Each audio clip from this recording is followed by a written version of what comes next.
مدنی مذاکرہ مدنی مذاکرہ مدنی مذاکرہ مدنی مذاکرہ مدنی مذاکرہ الحمدللہ رب العالمین والصلاة والسلام علی خاتم النبیین اما بعد وأعوذ باللہ من الشیطان الرجیم بسم اللہ الرحمن الرحیم الصلاة والسلام علیکہ یا رسول اللہ وعلی آلکہ واصحابکہ یا حبیب اللہ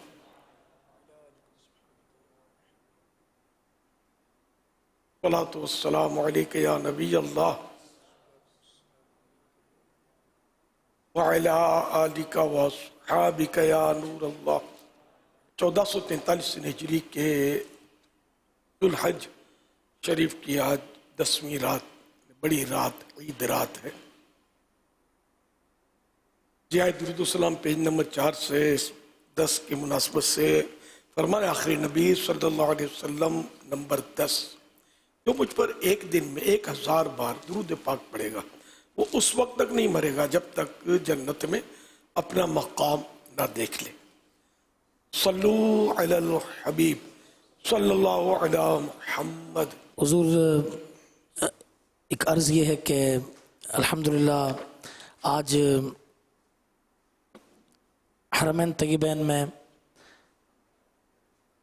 رمی جمرات کا سلسلہ ہوا اور رمی کے بعد طواف الزیارہ کا سلسلہ ہوا اس طرح حج کے اندر اب 2 دن باقی رہ گئے اور رمی کرنی ہے اور جو سنت پر عمل کریں گے وہ انشاءاللہ تعالی 3 دن رمی کریں گے حاجی حج کے بعد یہ کہا جاتا ہے یہ پوچھا بھی کہ حج مبرور کسے کہا جاتا ہے تو حج مبرور کے حوالے سے کچھ ارشاد فرمائیے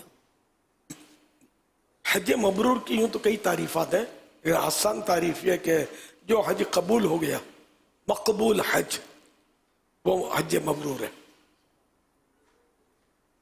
واللہ تعالی اعلم ورسولہ اعلم عز وجل وصلی اللہ تعالی علیہ وآلہ وسلم صلو علی الحبیب صلی اللہ علی محمد میرے سنت سے یہ سوال ہے کہ ہم قربانی کے جانور کو کھانا کھلانے کے لیے جاتے ہیں تو جانور بھی تھوڑا کھانا ویسٹ کر دیتا ہے اور ہم سے بھی تھوڑا کھانا ویسٹ ہو جاتا ہے تو کیا ہم لوگ گناہ گار ہوں گے؟ جانور کو جو چارہ وغیرہ کھلاتے ہیں تو کہہ رہے ہیں کہ جب ہم کھلاتے ہیں تو ہم سے بھی ویسٹ ہوتا ہے اور جانور بھی ویسٹ کرتا ہے کیا گناہ گار ہوں گے؟ جانور تو گناہ گار نہیں ہوگا ویسٹ جان بوجھ کر دونوں میں سے کوئی بھی نہیں کر رہا ہوتا ہوگا البتہ انسان کرتا ہے جان بوجھ کر بھی ویسٹ چیزیں ضائع جو گر گیا وہ اٹھا کر کھلا دینا چاہیے ہاں اگر وہ پتہ ہے جانور خود منہ ڈالے گا نیچے وہ کھا لے گا تو یہ ویسٹ نہیں ہے یہ کہ قربانی جب ہو جاتی ہے تو جانور کا چارہ بچ جاتا ہوگا اس کو ہو سکتا ہے کہ بعض لوگ پھینک دیتے ہوں یا ویسے جان بوجھ کر گندگیوں میں ڈال دیتے ہوں وہ چارہ بہرحال یہ کہ جو فریش چارہ ہے وہ استعمال کر لیا جائے واللہ تعالی اعلم ورسولہ اعلم عز وجل وصلی اللہ تعالی علیہ وآلہ وسلم صلو علی الحبیب صلی اللہ علیہ محمد میں نے ایک بات اور بھی اگر اس میں ایڈ ہو جائے کہ بعض اوقات جو چارہ تو ہوتا ہے کتر وغیرہ جو کہا جاتا ہے تو اس میں اپنی اپنی مرضی سے یا جس کا مشورہ ملتا ہے وہ چیزیں ملاتے رہتے ہیں بعض کہتے ہیں یہ والی بھوسی ملا لو کوئی کہتا ہے یہ والی دال ملا لو کہتا ہے یہ والے چھلکے ملا لو اب وہ بالکل ایک فالودے ٹائپ کا بن جاتا ہے کہ مطلب جو اس کو کھلانا ہے چارہ کھلانا تھا لیکن وہ عجیب و غریب چیزیں ملا کر اس کو بالکل ایک مکسچر بنا دیتے ہیں تو کیا اس طرح کا جو کام ہوتا ہے یہ بھی اس کے کچھ ماہر ہوں گے یا کس سے پوچھا جائے؟ ذرا وہ ماہرین بتائیں جو اس کا جس کو معلومات ہوں واقعی جیسے ویٹرنری ڈاکٹر ہیں یا یہ جو باڑے والے جو ہوتے ہیں نا، یہ کیٹل فارم والے یا جانوروں کے جو تاجر ہوتے ہیں، یا جو جانور پالنے، بعض لوگ گھروں میں پالتے ہیں، سارا ہی سال پالتے ہوتے ہیں، تو اس طرح کا کوئی ماہر بتائے تو اس پر عمل کرنا چاہیے. اسی طرح مریض ہو اس کو بھی ہر ایک کی بتائی ہوئی دوائیں استعمال نہیں کرنی چاہیے. مریض جب مشہور ہوتا ہے نا، مشہور فرد مریض، تو اس کو کوئی بولے گا کہ یہ سیرپ آپ پی لیں، مجھے بڑا فائدہ ہوا تھا. اچھا، کوئی بولے گا نہیں یہ ٹیبلٹ تو بہت ہی اچھی، آپ تو کھا ہی لیں گے. سمجھے، قبرستان میں قبر بھی تیار ہے آپ کے لیے. یہ میں تنزن کہہ رہا ہوں، یہ بہت بری حالت ہے. ہر فرد طبیب بنا پھرتا ہے، ڈاکٹر بنا پھرتا ہے. بھائی ایک دوا مجھے موافق آئی، ٹھیک ہے، وہی دوا آپ کو موافق آئے، یہ ضروری نہیں ہے ساری کمپنیاں بند ہو جائیں گی، ایک ہی کمپنی کی دوا چلے گی. پھر ہر ایک کا مزاج الگ الگ ہوتا ہے. کسی کا مزاج گرم ہوتا ہے، کسی کا سرد، کسی کا سرد خشک، کسی کا سرد، کسی کا گرم خشک، گرم تر، پتہ نہیں کتنے بلغمی مزاج ہوتے ہیں، سفراوی مزاج ہوتے ہیں. تو ہر ایک کو ہر دوا، ایک کو دوا چلی وہی دوا اس کے لیے تو یہ امرت ہے، آب حیات ہے، سمجھ لو. دوسرے کے لیے یہی زہر ہے. ورنہ تو ڈاکٹر کی ضرورت ہی کیا ہے، اسپتال بند کرو، یہ چلتے پھرتے طبیب کو پکڑ لو، دوا پوچھ لو اور استعمال کر لو، موج کرو. ایسا نہیں ہے، دوا بتانی بھی نہیں چاہیے. یعنی کسی کے مرض میں ہاتھ نہیں ڈالنا چاہیے. غیر طبیب کا دوسرے کے مرض میں، غیر طبیب جو ڈاکٹر نہیں ہے اس کا دوسرے مریض کی بیماری میں ہاتھ ڈالنا یہ حرام ہے. یہ اعلیٰ حضرت کا فتویٰ ہے، سمجھ میں آتا ہے. تو مطلب تو بالکل اندھیر رنگی چوپڑ راج ہوا پڑا ہے، ہو کیا جائے، ہوا پڑا ہے. ہر گھر میں طبیب ہوتا ہے، ہر دوسرا فرد طبیب کی بھی کمی نہیں ہے، ڈاکٹر کی کمی نہیں ہے. گھر گھر ڈاکٹر ہے اور گھر گھر مفتی بھی ہے، جس کو دیکھو مسئلے بھی بیان فرما رہا ہوتا ہے، جو سمجھ میں آتا ہو مسئلے داغ رہتا ہو. مطلب ہے بہت بری حالت.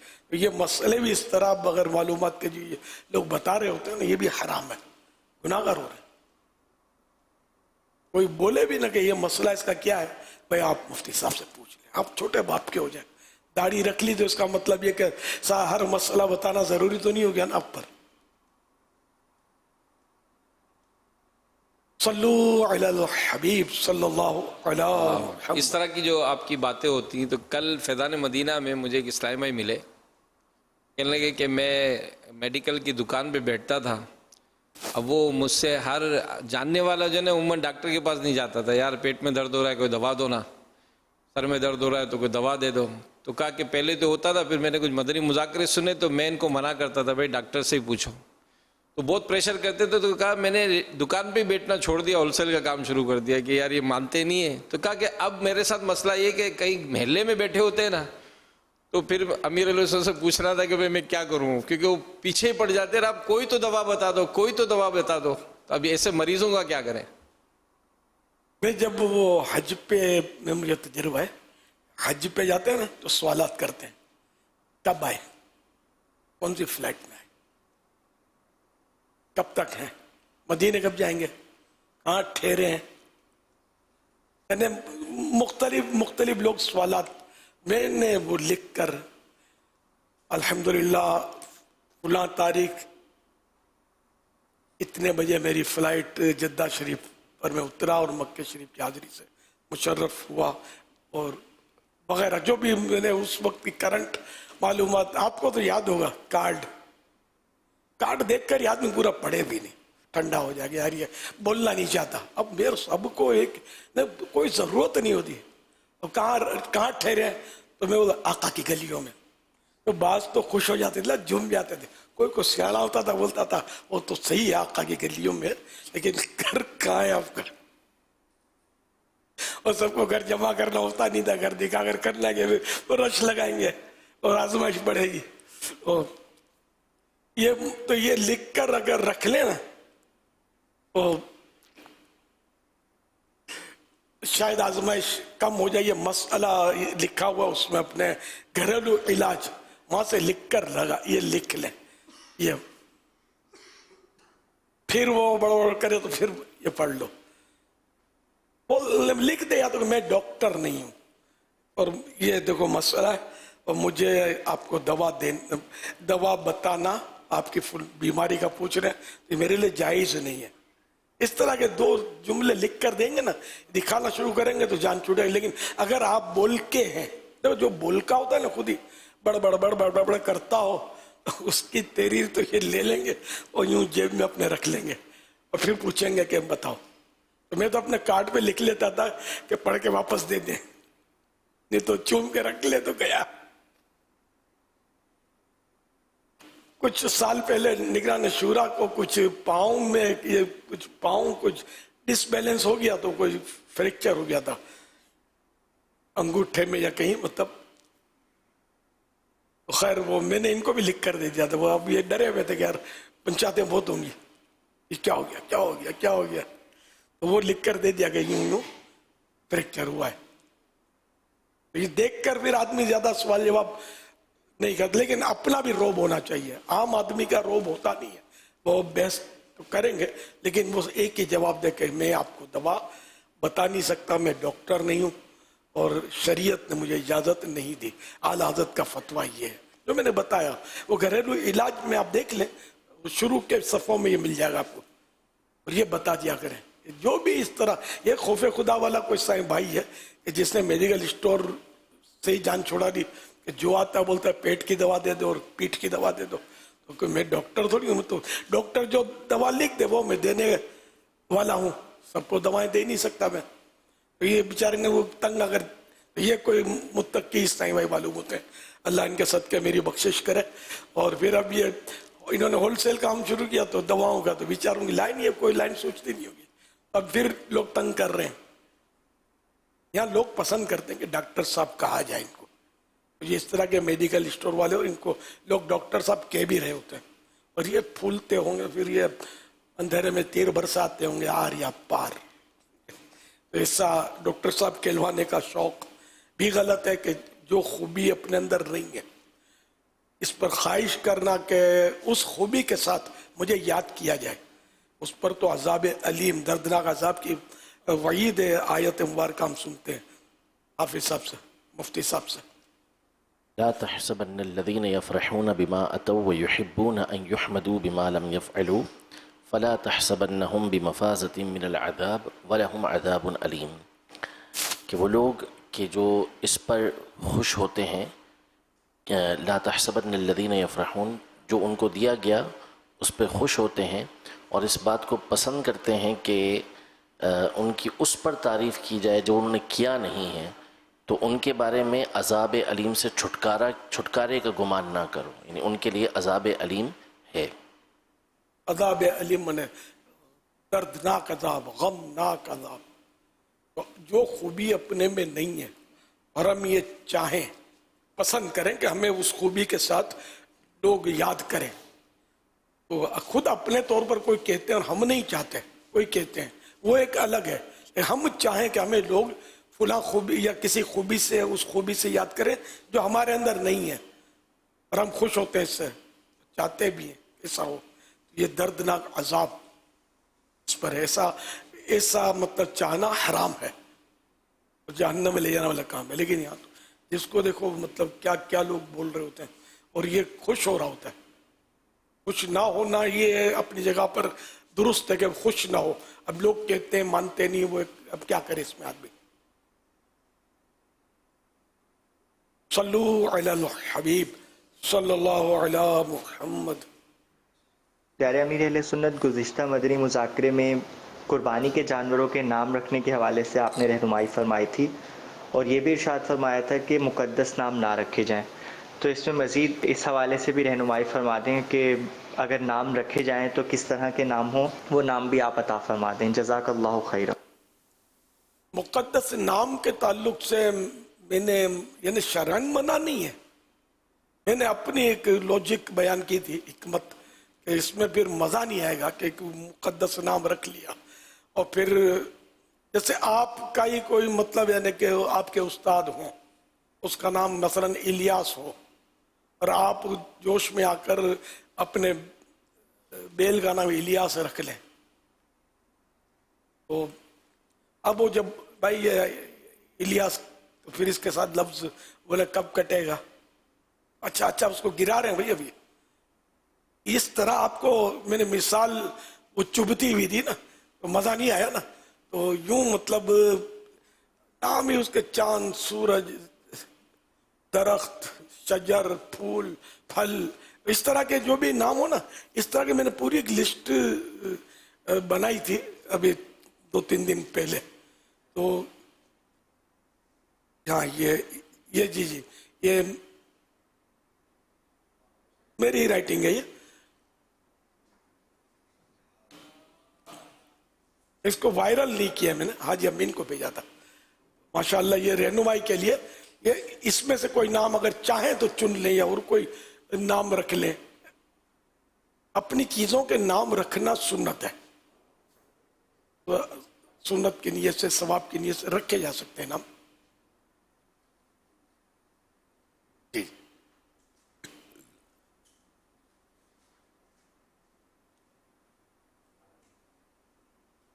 جیسے وہ نر مذکر میل ہے نا, مثلا بکرا ہے دمبا ہے یا بچڑا ہے تو اس کے لیے نام رکھ لیا چاند سورج ستارہ بادل جبل پہاڑ ٹیلا تارا شیر چیتا اچھا پیارا میٹھا سوانا سونا مونا ساتھی پھول گلدستہ طیارہ سیارہ پروانہ جہاز انجن تاج راج باغ گلزار شجر پتا.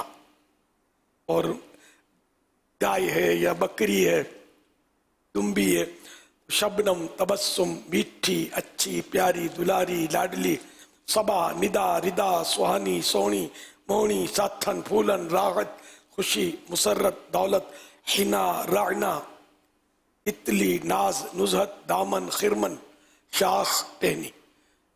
یہ کچھ نام میں نے سوچ کے لکھے تھے. اب اس میں یہ خیال رکھنا ہے اگر خاندان میں کوئی نام ہو نا, نام اس طرح کے حنا ندا کوئی دم نہیں ہے نام میں لیکن رکھتے ہیں. ندا مانے آواز اعلان اور حنا مانے مہندی. یہ نام رکھے جاتے ہیں ہمارے یہاں. تو یہ میں نے بہرحال اس لیے سوچ کے رکھے کہ یہ مقدس نام مجھے پتا نہیں اگر ہو تو کسی صحابی یا صحابیات میں سے تو پھر آپ نہیں رکھنا اگر ایسی معلومات ہو. مجھے پتا نہیں ہے تو میں نے اپنے سوچ سے یہ نام لکھے تھے. تو خاندان میں ہو اگر اس نام کی یا نام کا تو پھر وہ نہیں رکھنا, نہیں تو پھر ناراضیاں ہو سکتی ہیں. صلو علی الحبیب صلی اللہ علی محمد. امیر اہل سنت, آپ کی بارگاہ میں سوال یہ عرض ہے کہ جیسا کہ اس ویڈیو میں دیکھا جا رہا ہے کہ جانور کو کرنٹ لگا ہوا ہے اور جانور تڑپ رہا ہے, اس صورت میں ہمیں کیا احتیاط کرنی چاہیے جس سے جانور بھی بچ جائے اور انسانی جان کو بھی کوئی نقصان نہ ہو؟ اللہ اکبر. کوئی ننگی تار ہوگی وہاں جس سے اس بیچارے کو کرنٹ لگ گیا ہوگا. یہ تو جانور ہے, انسان کو بھی لگ جاتا ہے کرنٹ. تو گھروں میں جو جہاں ننگی تاریں ہوتی ہیں ان کو احتیاط ہی ان کی ہونی چاہیے کہ اس پر اتنی ٹیپ لگا دی جائے کہ کرنٹ اس سے پاس نہ ہو. اور اس طرح کے تار یہ بچھے ہوئے گھروں میں تو کم ہوتے ہیں, فیکٹریوں میں اس طرح کی جگہوں میں ہوتے ہیں. تو جہاں مجبوریاں ہوتی ہیں تار بکھرے ہوئے ہوتے ہیں. جیسے ابھی ہمارے ہاں جیسے یہ ہو رہا ہے مدنی چینل کے جو کیمرے ان کے تار بھی بکھرے ہوئے ہوتے ہیں. ان سے یہی ہے کہ یہ ظاہر ہے کوشش تو بھرپور بیچارے کرتے ہوں گے کہ کہیں سے لیکیج نہ رہے. تاہم اس طرح بھائیوں کو جو بیٹھتے ہیں سنتے ہیں گزرتے ہیں ان کو احتیاط تو کرنی چاہیے کہ مطلب کرنٹ وغیرہ نہ لگ جائے. یا ادھر کچھ ایسی چیزیں بھی ہو سکتی ہیں کہ جو پاؤں وغیرہ میں چبھ جائیں. تو اس طرح کے کام ہوتے ہیں تو وہاں گرنے کا کچھ چیزیں ایسے, تو ایسے موقع پر آدمی محتاط زیادہ رہے کہ کوئی چیز لگ نہ جائے کرنٹ وغیرہ نہ لگ جائے.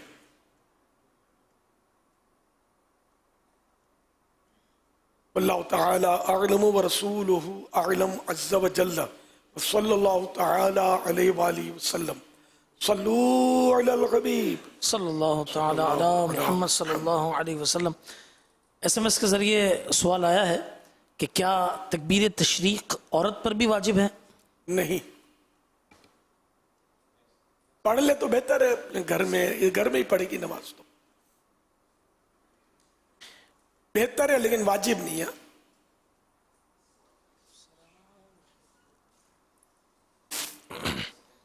یہ سوال آیا ہے کہ جمعرات کی رات کمرے کی لائٹیں جلا دی جاتی ہیں، کہا جاتا ہے کہ روحیں گھر پر آتی ہیں، اس لیے روشنی کر دو، ایسا کرنا کیسا؟ کہ مغرب کے وقت بھی عموماً گھروں میں کیا جاتا ہے۔ بجلی فیل ہو جائے گی تو کیا کرو گے؟ یہ عوام ہے، بس ان سے کون پہنچے یار، پھر سارا انہیں ہر پورا ہفتہ اندھیرے میں ڈوبی رہتی ہیں، اس کا کیا؟ ہماری یعنی کیا ہم زندہ ہیں نا، تو ہم کو یہ ظاہری روشنیوں کی ضرورت پڑتی ہے، روحیں تو پھر ان کو کھانا بھی کھلانا پڑے گا، روحیں ہم زندوں کو جن چیزوں کی ضرورت ہے نا ان کو ضرورت نہیں، ان کو ایصال ثواب کی ضرورت ہے، ان کی غذا، ان کی روشنی، یہ دعائے مغفرت ہے، یوں سمجھ لو۔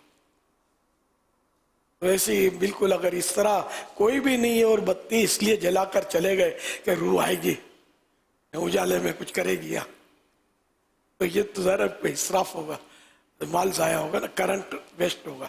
کسی اور مقصد کے لیے اگر جلتی چھوڑ کے جائے بتی، کوئی صحیح مقصد ہو تو حرج نہیں ہے، لیکن عام طور پہ صحیح مقصد ہوتا نہیں ہے، خام جیسے ہی مغرب کا ٹائم ہوا ٹھکاٹک سارے گھر کی بتیاں شاید روز جلا دیتے ہیں، بغیر ضرورت کے اگر کوئی جلاتے ہیں، ہاں ضرورت ہے تو 100 بتیاں جلائیں، ضرورت نہیں ہے تو ایک بھی کیوں؟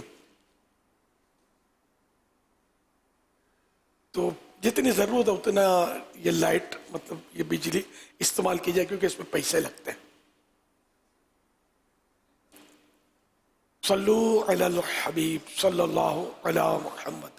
مسجدوں میں اس سے زیادہ بے احتیاطی ہے، ٹھک وہ بس اذان ہوئی یا اذان کا ٹائم ہوا، بتیاں روشن کر دی گئیں، پنکھے چل گئے، پتہ نہیں کیا کیا سنتا ہوں لوگ یہ مسجدوں میں خدام کے لیے، بیچارے خادم بھی مجبور ہوتے ہوں گے، ان کو کمیٹی کی طرف سے آرڈر ہوتا ہوگا،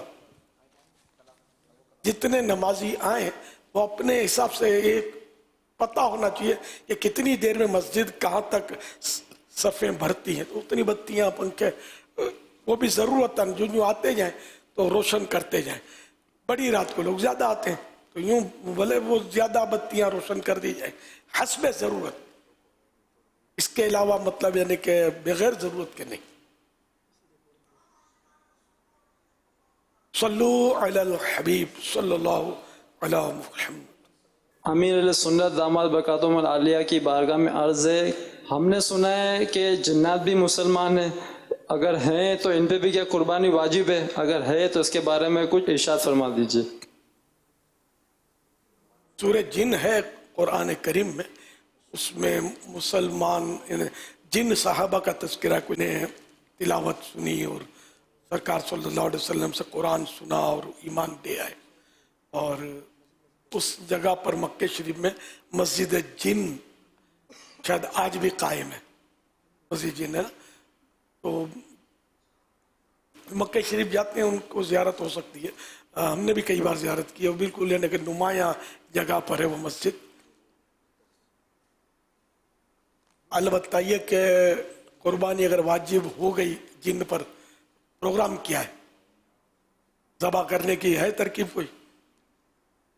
سوالات بھاری سوچتے ہیں یار، اپنے آدمی پوچھے کہ اپنے مسئلے کیا ہے، جنات کو کیسے آپ جا کر بتائیں گے کہ تم پر واجب ہے، اور نصاب اس کی یہ ہے، اور ذبح کرنے کے لیے بندہ حاضر ہے، چوریات سے چھوٹ جائے گی۔ اگر کوئی بولے میں جن ہوں، ان کے جانور کیسے ہوں گے پھر، ہے نا؟ اوپر تک دیکھو تو بادلوں تو اس کا سر ہوا، تو آپ تو بولو کہ بھائی میرا کام نہیں ہے۔ تو یہ شاید ہو سکتا ہے کہیں سوشل میڈیا پہ اور چلا ہو یہ سوال کہ جن پر واجب ہے یا نہیں۔ یعنی احکام شرعیہ جن کے انسان مکلف ہیں وہ تو جنات مکلف ہیں، لیکن اب مسئلہ یہ ہے کہ وہی بات ہے کہ اس طرح کی بات سوچنا، اس کا تصور کرنا کہ جنات قربانیاں کرتے ہوں گے، کس طرح کرتے ہوں گے، تو یہ ظاہر سی بات ہے کہ وہ کام سوچنا ہے جس کا بندہ مکلف ہی نہیں ہے، اس کا کوئی سوال ہم سے ہوگا بھی نہیں۔ اور ابھی میں کسی مفتی ثقلین کو جانتا بھی نہیں۔ مفتی ثقلین ہوئے ہیں، ایسے مفتی ہوئے ہیں جن سے جنات بھی آ کر فتوے پوچھتے تھے، کتابوں میں لکھا ہوا ہے۔ تو ابھی میں کسی کو نہیں جانتا اور نہ آپ کو پتا دیتا کہ ان سے پوچھ لو، تو مجھے معلوم نہیں ہے۔ صلو علی الحبیب صلی اللہ علی محمد۔ ثقلین مانے یہ جن اور انس دونوں کو ملا کر بھی ثقلین کہا جاتا ہے، سا سے ثقلین، قاف دو نقطے والا۔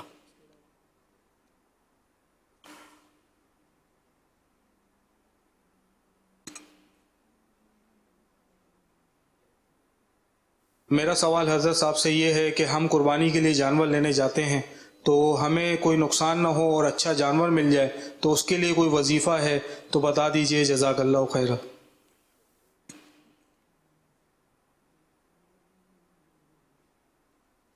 بسم اللہ الرحمن الرحیم پڑھ کر وہ دعا جو پڑھی جاتی ہے گھر میں سے نکلنے کی، وہ بسم اللہ توکلت علی اللہ لا حول ولا قوت الا باللہ، یہ پڑھ کر آپ نکلیں، اچھی اچھی نیتیں کریں کہ رائے خدا میں قربان کرنے کے لیے جانور خریدنے جا رہا ہوں، ہرگز جھوٹ نہیں بولوں گا، بیچنے والے کی دل آزاری ہو ایسا کوئی لفظ منہ سے نہیں نکالوں گا،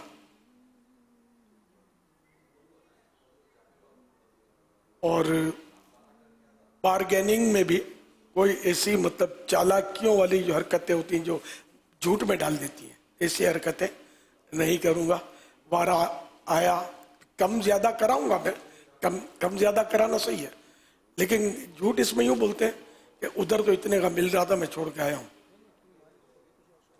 اتنا تو بازار ہے ہی نہیں، یہ دام مانگ رہے ہو، کیا ٹھگی کر رہے ہو، اس طرح کی باتیں دل دکھاتی ہیں، اور وہ جھوٹ بھی ہوتی ہیں بعض اوقات، یعنی خواہ بول رہے ہوتے کہ اتنے کا مل رہا تھا میں نے نہیں لیا، الگ ایسا ہوا نہیں ہوتا اس کے ساتھ، اس طرح کی پتہ نہیں کیا کیا ترکیبیں کر رہے ہوتے ہیں۔ ٹھیک ہے، آپ بولیں گے بیچنے والے بھی یوں کرتے ہیں، تو ٹھیک ہے وہ کرتے ہیں تو اس کا مطلب آپ بھی کریں ضروری تو نہیں ہے نا، اور وہ ہر بیچنے والا یوں کرے یہ بھی ضروری نہیں ہے، اچھے برے سب میں ہوتے ہیں۔ تو انشاءاللہ اچھی اچھی نیتوں کے ساتھ ثواب کے لیے آپ جائیں گے تو اس کے برکت سے آپ کی حفاظت بھی ہوگی اور چیز بھی اچھی ملے گی انشاءاللہ۔ یہ اس سے بہتر وظیفہ مجھے پتا نہیں ہے۔ اب وظیفے پڑھ کے جاؤ آپ اور پھر جا کے جھوٹ بولے آدمی، اس کے دل دکھائے تو پھر بھی وظیفہ کام دے، تو ویسا کوئی وظیفہ مجھے آتا نہیں ہے۔ واللہ تعالی اعلم ورسولہ اعلم عز و جل و صلی اللہ تعالی علیہ وآلہ وسلم۔ تو دل گردہ چاہیے، رائے خدا میں قربان کرنے کے لیے جانور لے، ہے بہت مشکل نفس پر کنٹرول، کہ جو مانگے وہ دے کر آ جائے بندہ، یہ بہت مشکل ہے۔ ایک بار میں گیا تھا جانور لینے کے لیے، منڈی میں ہم ساتھ تھے کچھ، تو اس نے مانگا جانور کا دام، میں نے کہا زیادہ نہیں لوگے کچھ، تو ظاہر یوں بولے تو آدمی تو سمجھے نہیں، طنز کرتا ہے، چلو دام بتا دے زیادہ نہیں لوگے، اب زیادہ دے دو۔ اس نے مثال کے طور پر اس نے کہا 10,000، تو میں نے کہہ دیا میں 11,000 دوں گا، لاؤ لے۔ اب وہ ہم اس طرح یہ قصدن کیا ہے میں نے کبھی کبھی کہ وہ زیادہ دام میں خریدا ہے قربانی کا جانور، یعنی ایک کانسیپٹ ہے کہ یار اللہ کی راہ میں لے رہے ہیں، اب اس میں اتنا نچوڑنا اور اتنا مطلب پھر جتنا زیادہ ہم اس پہ بولیں گے نا اتنے مطلب ہمیں بولنا تو آتا نہیں، سچی بات یہ بولنا نہیں آتا، یا تو جھوٹ نکلے گا یا کوئی دل آزار لفظ اس کے دل پر کرے، وہ مسکرائے گا کہ اس کو تو چیز بیچنی ہے، لیکن یہ سوچے گا تو پھر اپنا حلیہ اپنا انداز مذہبی آدمی، پھر وہ اس کو مطلب مگر یہ بھلے سودا ہم نے لے بھی لیا لیکن ہمارا امپریشن خراب اگلے پر پڑنا نہیں چاہیے، ورنہ ہمارا امپریشن خراب پڑے گا تو ایسا آدمی دین سے، مذہب سے یا مذہبی لوگوں سے اور دور رہے گا. یہ اس کے لیے آخرت کے لیے نقصان دہ. یہ ساری سوچیں اگر آدمی بنائے نا تو اپنے جیسے سفید چادر ہوتی ہے بس دور سے دبا نظر آتا ہے. تو اللہ کی راہ میں لینا ہے تو آنکھیں بند کر کے چیز سمجھ میں آ گئی اچھی ہے لینی ہے تو اب 150 روپے ادھر ادھر یار ہے مطلب دل گردے کی بات ہے. اصل میں تصور یہ بہت اچھا ہے جو آپ بیان کر رہے ہیں، مگر مسئلہ یہ ہے کہ سننے والے کو یہ ہوتا ہوگا کہ یار ویسے ہی مارکیٹ اتنی اوپر ہے، ویسے ہی اتنے مہنگے مہنگے جانور بیچ رہے ہیں، اس میں ابھی آدمی جا کے بولے کہ یار زیادہ لے گا تو یہ گر بھی نہیں جائے گا سامنے والا بھی کہ یار یہ پہلا آدمی آیا زیادہ دے گا کر کے، تو یوں تھوڑا سا ہضم ہوتا نہیں ہے. لیکن میں ایسے لوگوں کے لیے ایک مشورہ دوں گا، بلکہ ان کو انہی کی بات بیان کر دوں کہ کبھی کسی ہوٹل میں کھانے کے لیے تو گئے ہوں گے، کبھی کسی ہوٹل میں آپ نے ریٹ کم نہیں کرائے ہوں گے. آپ کے ہاتھ میں اتنا بڑا مینیو کا کارڈ آیا، ایک ڈش 5,000 روپے یا 3,000 روپے، کبھی آپ نے ویٹر کو یا مالک کو بلا کے نہیں بولا یہ 5,000 روپے کا یہ جو سالن ہے 4,000 میں دے گا؟ تو وہ آپ کو گیٹ کا پتہ دے گا کہ سر ایگزٹ وے دیٹ.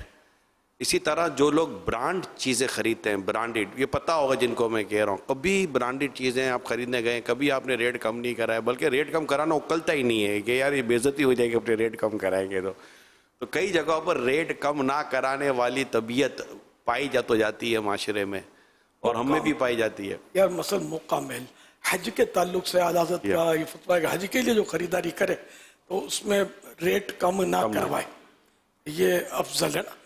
اور اس کے علاوہ بھاؤ کم کرانا، بارگیننگ جس کو ہم بولتے ہیں، جی ہاں یہ سنت بھی سنت ہے.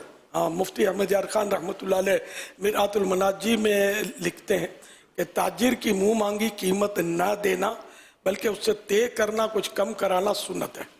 تو یہ مطلب وہ جزیہ اعلیٰ حضرت کا مجھے پتہ ہے، جب میں نے خریدا زیادہ اس میں وہ پتہ ہے.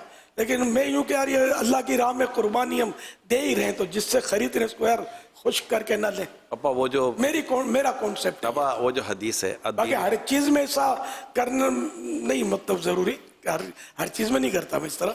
قربانی کے جانور میں یہ میری سوچ ہے.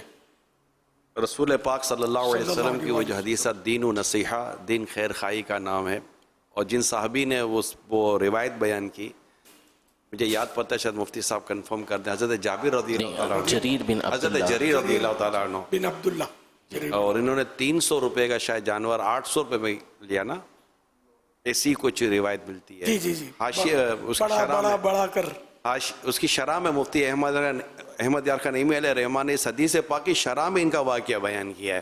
اور جب ان سے عرض کی گئی کہ آپ نے یہ کیوں کیا تو فرمایا کہ نبی پاک صلی اللہ علیہ وسلم کے ہاتھ پر بیعت کی تھی، آج اس پر عمل کر رہا ہوں. صلی اللہ بیعت یہ کی تھی کہ جب یہ حاضر خدمت ہوئے تھے تو اسلام پر بیعت کرنے لگے تو نبی پاک صلی اللہ علیہ وسلم نے فرمایا کہ علی النصح لکل مسلمین، ہر مسلمان کے ساتھ خیر خواہی پر بھی بیعت کرو. مسلمان کے ساتھ خیر خواہی، اس کا بھلا چاہنا، اس کی بھلائی چاہنا، تو زیادہ دیں گے تو اس کی بھلائی چاہنا ہی ہوا نا. تو یہ بہرحال اپنی اپنی سوچ ہوتی ہے، شریعت سے ٹکرانی نہیں چاہیے. تو میں قربانی کے جانور کے لیے خاص کر یہ میرا ذہن ہے، لیکن بہت مشکل ہے کیونکہ یہ دام بھی ایسا مانگتے ہیں کہ آدمی کے ہوش اٹھ جائیں، بعض وہ اتنا دام مانگتے ہیں.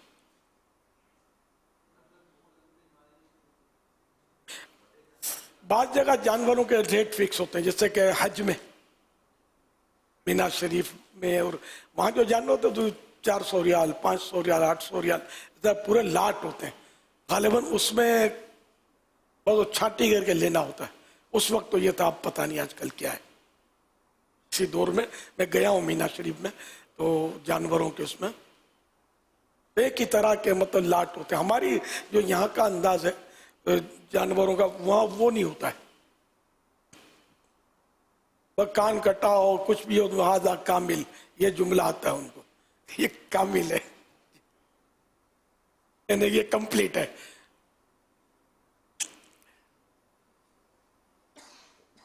صلو علی الحبیب صلی اللہ علیہ وسلم. حضرت جریر بن عبداللہ بجلی رضی اللہ تعالیٰ عنہ انتہائی حسین و جمیل صحابی تھے. رضی اللہ تعالیٰ. حضرت عمر رضی اللہ تعالیٰ عنہ فرماتے تھے کہ ہم نے ان کے جیسا حسن و جمال سنا نہیں ہے سوائے یوسف علیہ السلام کے، جو سنا ہے جی سوائے یوسف علیہ السلام. حضرت یوسف علیہ السلام. اور ان کو کہا کرتے تھے کہ یوسف هذه الامہ، یہ اس امت کے یوسف ہیں.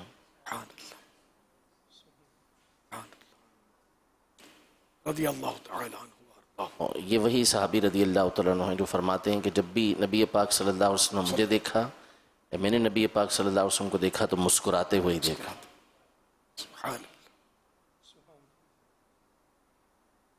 میرا ایک سوال ہے مولانا الیاس قادری صاحب سے کہ آج کل بڑا ایک ٹرینڈ چلا ہوا ہے کہ لوگ بڑی قربانیوں کے اندر جو ہے نا زیادہ حصہ ڈال رہے ہیں. تو جس طرح مہنگائی کا دور ہے، ہر بندہ جو ہے وہ چاہ رہا ہے کہ میں اجتماعی قربانی میں حصہ ڈالوں، لیکن ہر جگہ پہ مختلف مدارس میں اس کی جو اماؤنٹ ہے وہ 12-13 ہزار کے لگ بھگ رکھی گئی ہے. تو اس مہنگائی کے دور میں ایک اچھا جانور ہے وہ اس اتنی اماؤنٹ میں آ نہیں سکتا. تو اس طرح سے یا ایک فارمیلٹی یہ رکھی گئی ہے، میرا خیال ہے کہ اس کو ایک اچھی اماؤنٹ جو ہے وہ رکھنی چاہیے اکراس دا پاکستان، تاکہ ایک اچھے جانور کی قربانی جو ہے وہ میسر آ سکے. تو اس سلسلے میں مولانا صاحب جو ہے وہ اس پہ رہنمائی کریں کہ کیوں نہ ایک خاص اماؤنٹ ہر ایک کے لیے مقرر کی جائے، اس سے کم مقرر نہ کی جائے، تاکہ ایک اچھا جانور جو ہے جس طرح اسلام میں ہے کہ ایک جو صحت مند جانور ہے اس کی قربانی عمل میں لائی جا سکے. تو اس سلسلے میں میری رہنمائی فرمائیں. یہ ڈی ایس پی صاحب چاہتے ہیں کہ زیادہ مہنگے حصے رکھے جائیں بڑے جانور میں. آپ ایسا کر لیں، پورا ہی بڑا جانور کر لیں. سر مسئلہ یہ کہ عام طور پہ حصہ وہ لیتا ہے جن کے پاس بیچاروں کے پاس پیسوں کی کمی ہوتی ہے.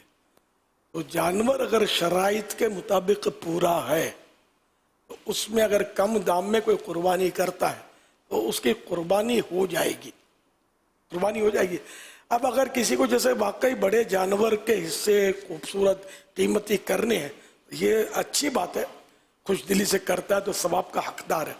تو اس میں یہی ہو سکتا ہے کہ کچھ خاندان والے یا دوست احباب مل کر کوئی بڑا جانور منڈی سے لے آئیں، آپس میں حصے کر لیں. یہ ایک صورت ہے. کیونکہ اجتماعی قربانی کرنے والے اگر یہ ٹیلے اور پہاڑ جیسے جانور لے آئیں گے نا تو ان سے حصہ کوئی لے گا نہیں. آپ لے بھی لیں گے ایک حصہ تو یہ 6 کون لے گا؟ اس لیے یہ لوگوں کی نفسیات کے مطابق چل رہے ہوتے ہیں. تو اگر یہ شریعت کے مطابق اجتماعی قربانی کہ ان کے پتہ مسائل عام طور پہ نہیں پتہ ہوتے. جس کو دیکھو اجتماعی قربانی کے بورڈ لگا کے بیٹھ گیا ہے. یہ میں صاحب بولتا ہوں کہ مسائل پتہ نہیں ہوتے. یہ ہم لوگ جو کرتے ہیں نا دعوت اسلامی والے، تو یہ دارالفتہ اہل سنت کی رہنمائی کے ساتھ کرتے ہیں. عام طور پہ رہنمائی لی نہیں جاتی، حصہ از حصہ، یہ درست نہیں ہے. اس کے بہت باریکیاں ہیں اس میں. تو اس طرح مطلب ہے کہ نارمل انداز میں اگر رکھا جائے نا اماؤنٹ نارمل تو وہ کر لیں گے. ورنہ آپ بولو کہ بھائی 35 ہزار یا 50 ہزار کا حصہ، تو بولے گا 35 ہزار کا تو بکرا ہی لے لیتے ہیں. اس میں تو بکرا بھی مل جائے گا، اگرچہ وہ کچھ کمزور سا ملے گا، لیکن یہ کہ قربانی کے شرائط کے مطابق اب بھی مل جائے گا. مجھے امید ہے 25 تک کا بھی سنا ہے کہ مل سکتا ہے. اب خدا بہتر جانے.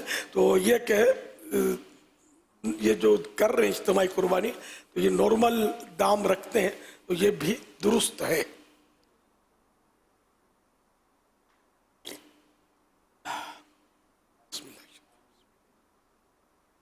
امیر سنت کی بارگاہ میں سوال عرض یہ ہے، اس آوارہ فالتو کتے بلیوں کو جو صاف گوشت کھلاتے ہیں جیسے بوٹی کلیجی وغیرہ، اس کے بارے میں اسلام کی کیا تعلیمات ہیں؟ کوئی حرج نہیں ہے اگر بلی کو اچھا گوشت کھلایا تو کیا حرج ہے اس میں؟ اچھا ہی کھلانا چاہیے. سڑا ہوا تو کھلا ہی نہیں سکتے نا. یعنی ایسا ہو کہ جو مطلب اس کو نقصان نہ کرے بلی کو.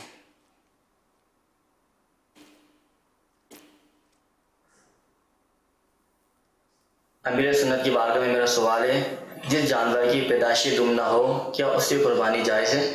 جس جانور کی پیدائشی دم نہ ہو اس کا شرعی حکم یہ ہے کہ اس کی قربانی نہیں ہوگی، ناجائز ہے.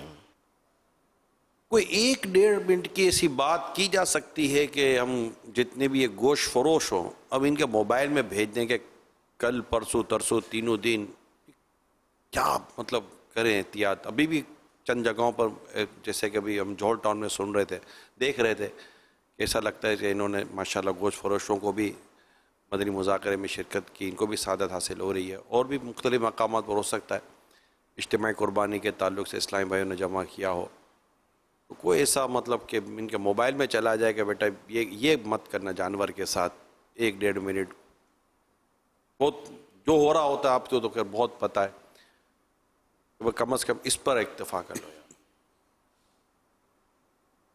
جانور پر بھی رحم کرنا چاہیے کہ جانور ظاہر ہے کہ بے زبان جانور جو ہے یہ فریاد کس کو کرے گا، تو اس لیے مسلمان پر ظلم کرنے کے مقابلے میں جانور پر ظلم کرنا یہ زیادہ برا ہے. اس کو ذبح کریں تو اگرچہ اس کو تکلیف ہوگی، لیکن یہ کہ گراتے وقت بھی احتیاط کرنی ہے، پتھروں پر کنکروں پر گرانا، پھر یہ کہ زور سے گرانا، بعض اوقات اٹھا کے یوں کر کے بھی گراتے ہیں تو معاذ اللہ چھوٹے جانور کو توبہ، اس کو اس سے تکلیف ہوتی ہے. پھر بڑے جانور کو گراتے ہیں تو پتھروں پر کنکروں پر پتھریلی زمین پر ایک تو گرتے ہی اس کو جو چوٹ آئی پھر اس کو گھسیٹتے ہیں، گھسیٹ کر اس کو یوں سیٹ کریں گے، یوں سیٹ کریں گے، نہ ایسا نہ کریں. اور پھر یہ کہ ذبح کرتے وہ چھری تیز ہونی چاہیے، چھری ایسی تیز ہو کہ بس رکھتے ہی وہ کٹ جائے. اچھا اب اس میں جو رگیں کاٹنی ہے اس کا وہ 4 ہیں، غذا کی نالی، سانس کی نالی، اور اس کے ارد گرد 2 بڑی خون کی رگیں ہوتی ہیں. یہ چاروں کٹ جائیں یا چاروں کا اکثر حصہ کٹ جائے تب بھی وہ جانور ذبح ہو گیا. اچھا اب ذبح کرنے کے بعد اس کو چھوڑ دیں، چھری اب ٹچ نہیں کرنی. بکرے کو یوں مزید کاٹ کے اس کی مطلب گردن چٹکاتے ہیں، پھر حرام مغز میں نوک ڈال کر حرام مغز کاٹتے ہیں، یہ بلا فائدہ ایذا ہے، حرام ہے، جہنم میں لے جانے والا کام ہے.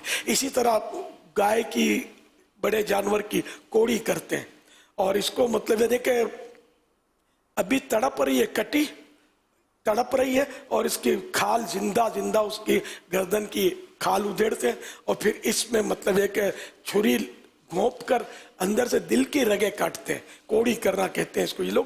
تو یہ بھی گناہ کا کام ہے، اس کی ضرورت نہیں ہے، اس کا تعلق ذبح سے نہیں ہے. آپ بولے جانور ٹھنڈا نہیں ہوگا، بالکل ہو جائے گا، نہیں ہوا تو اب میں ہوں نا، آپ ٹرائی کر لیں.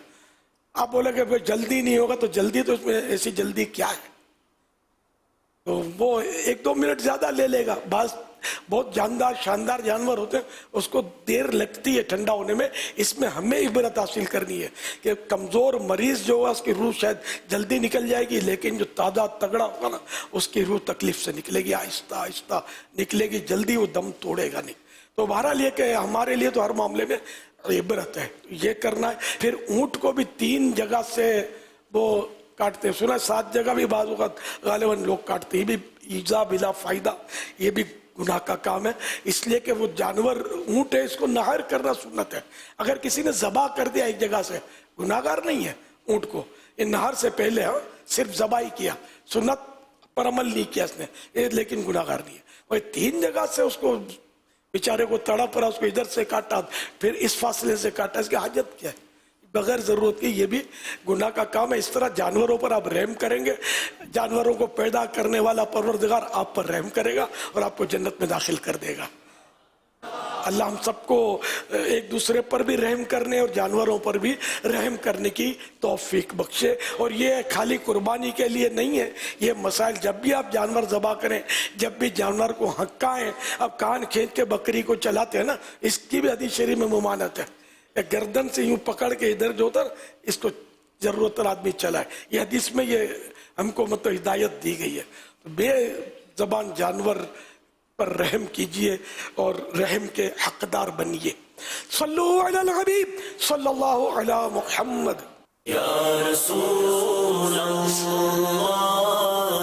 سلام علیک، یا حبیب اللہ سلام علیک، یا نبی اللہ سلام علیک، یا نور اللہ سلام علیک.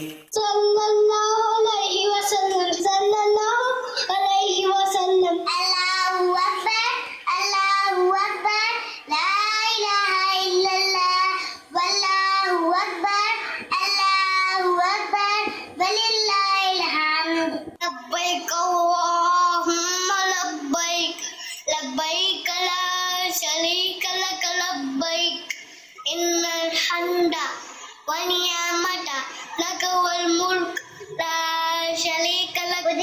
اپنی اور ساری دنیا کے لوگوں کی اصلاح کی کوشش کرنی ہے انشاءاللہ عز و جل. سوتے وقت کی دعا اللہم بسمی کا امود و احیا. یا میرے پیارے اللہ بابا کو صحت اور تندرستی والی لمبی زندگی عطا فرما. میرے پیارے اللہ میرے پاپا کو لمبی زندگی عطا فرمائے آمین. ہر صحابی نبی جنتی جنتی، فاطمہ اور علی جنتی جنتی، حسن اور حسین بھی جنتی جنتی، امیر معاویہ بھی جنتی، حضرت ابو سفیان بھی جنتی جنتی. پاپا جان آپ کو کون سا گوشت زیادہ پسند ہے؟ اللہ اللہ، ماشاء اللہ، پیارے پیارے بچوں کی پیاری پیاری بولی بالی ادائیں مرحبا. میرے کو کون سا گوشت پسند ہے؟ اس میں اگر میں بولتا ہوں تو پھر میرے لیے آزمائش بڑھ جائے گی، اس لیے اپنی پسند کی کھانے کی چیزوں کا تذکرہ میں عام طور پر نہیں کرتا. کون سا پھل پسند ہے تو وہ بھی میں کہاں بتاتا ہوں کون سا پھل پسند ہے. تو کئی طرح کے پھل تو میں یوں اسی طرح وہ مختلف گوشت جو جانوروں کے وہ کھا لیتا ہوں. اب کتنا کھاتا ہوں، کون سا کتنا کھاتا ہوں، کون سی پرہیزی ہے، کم کھاتا ہوں یا نہیں کھاتا ہوں، اب وہ وقت کے ساتھ ساتھ وہ تبدیلیاں آ سکتی ہیں.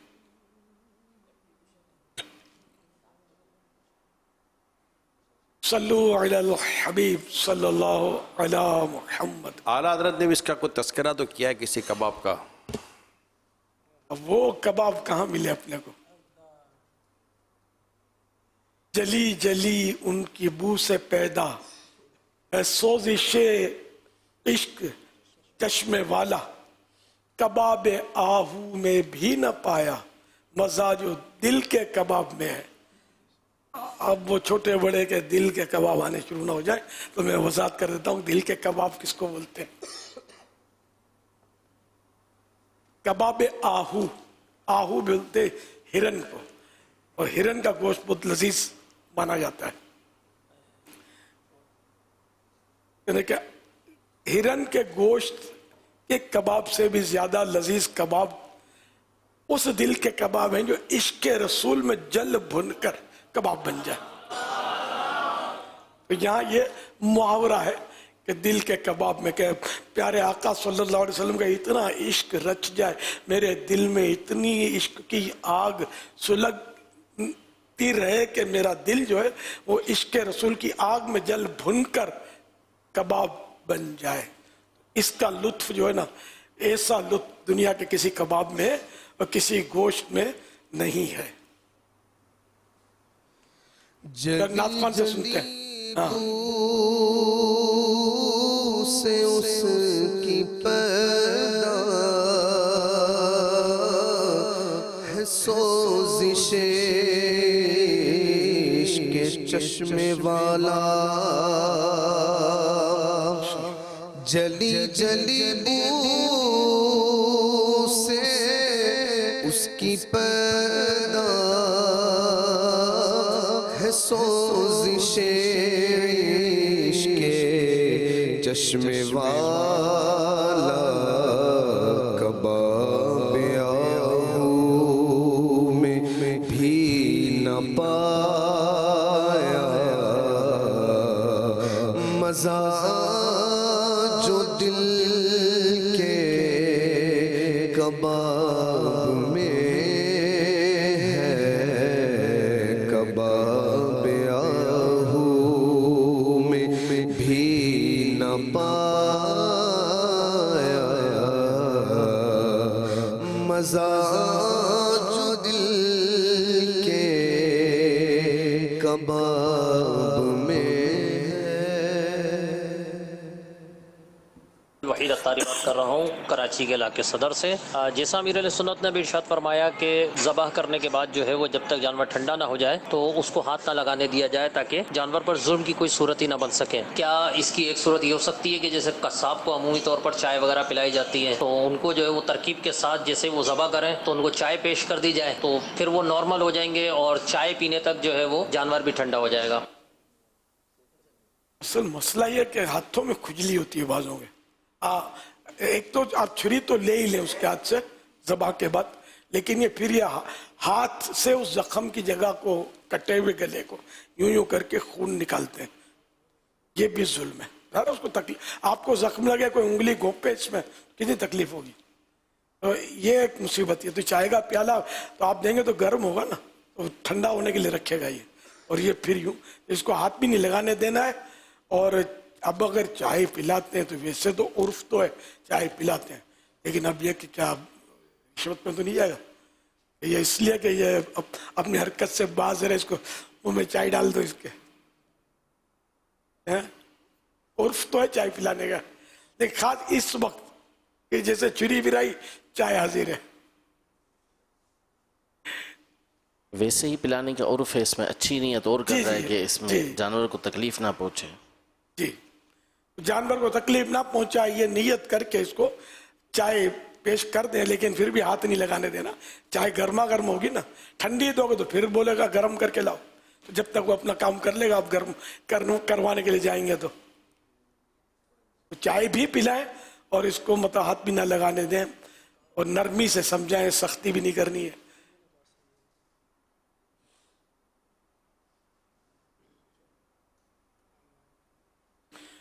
صلو علی الحبیب صلی اللہ علی محمد۔ میرا نام اویس افضل اتاری ہے۔ میرا مدنی مذاکرے میں یہ سوال ہے کہ جو جانور کے پائے ہوتے ہیں بعض اوقات دیکھا گیا ہے کہ ان کے بالوں کو جلا دیا جاتا ہے لیکن ان کی کھال ساتھ موجود ہوتی ہے اور اسی صورت میں ان کو پکا کے کھایا جاتا ہے، تو آیا کہ اس کھال کو کھانا یہ جائز ہے؟ حلال جانور کی کھال کھانا جائز ہے، اس طرح پائے کی بھی جائز ہے۔ واللہ تعالی اعلم ورسولہ اعلم عز و جل و صلی اللہ تعالی علیہ وآلہ وسلم۔ صلو علی الحبیب صلی اللہ علیہ۔ آج کی جو رات ہے کیا اس رات کی بھی کوئی فضیلت ہے؟ جی، آج کی رات تو بڑی اہم رات ہے کہ جو عید کی رات، دو عید ہیں اس فضیلت کے تعلق سے، کہ ایک تو میٹھی رمضان شریف تشریف لے جانے کے بعد چاند رات آتی ہے وہ، اور یہ 10ویں رات ذوالحجہ کی بقرعید کی رات، تو یہ دو راتیں اس میں جو عبادت میں گزارے تو اس کے لیے بڑی فضیلت ہے۔ اللہ پاک کے پیارے پیارے آخری نبی صلی اللہ علیہ وآلہ وسلم نے ارشاد فرمایا جس نے عیدین یعنی عید الفطر اور عید الاضحیٰ کی رات ثواب حاصل کرنے کے لیے قیام کیا یعنی عبادت کی، تو اس دن اس کا دل نہیں مرے گا جس دن لوگوں کے دل مر جائیں گے۔ اس حدیث کے تحت یہ ہے کہ یعنی جس نے عید کی رات کا زیادہ حصہ عبادت میں گزارا اس کا دل دنیا کی محبت میں ڈوب کر آخرت سے دور نہیں ہوگا اور وہ برے خاتمے سے محفوظ رہے گا، اس کا ایمان پر خاتمہ ہوگا۔ یا یہ مطلب ہے کہ موت اور سوالات قبر کے وقت نیز قیامت کے دن اس کا دل گھبراہٹ اور پریشانی سے محفوظ اور ثابت و مطمئن رہے گا۔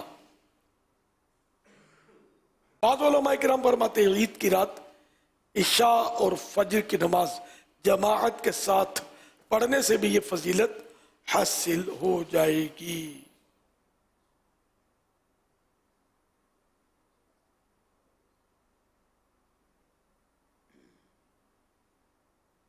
ایک اور مقام پر حضرت سیدنا معاذ بن جبل رحمت اللہ علیہ سے مروی ہے